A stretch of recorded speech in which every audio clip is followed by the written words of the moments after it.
25 তারিখে ইনশাআল্লাহ আপনাদের দয়া আল্লাহর রহমতে আমি দেশে ফিরে যাব। কিন্তু এখানে উপস্থিত, এই ঘরে উপস্থিত প্রত্যেকটি মানুষের কাছে আমার অনুরোধ, দয়া করে কেউ আপনারা এয়ারপোর্টে সেদিন যাবেন না।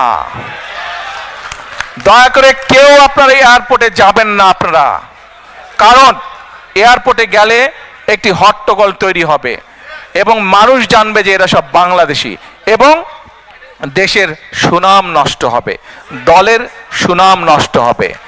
যারা এয়ারপোর্টে যাবেন না, যারা সেদিন এয়ারপোর্টে যাবেন না, আমার আজকের এই অনুরোধ যারা রাখবেন, আমি ধরে নিব তারা দল এবং সর্বোপরি দেশের সম্মানের প্রতি মর্যাদা রাখবেন।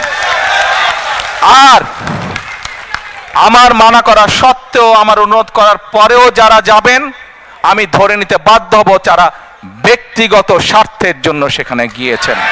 ষড়যন্ত্র চলছে, ষড়যন্ত্রকারীরা কিন্তু তাদের সেই 71-এ যারা ষড়যন্ত্র করেছিল, 75-এ যারা ষড়যন্ত্র করেছিল, 7ই নভেম্বরে পরাজিত হয়েছিল, 81-তে যারা ষড়যন্ত্র করেছিল, 96-তে যারা ষড়যন্ত্র করেছিল, পরবর্তীতে যারা ষড়যন্ত্র করেছে, তাদের ষড়যন্ত্র কিন্তু থেমে নেই।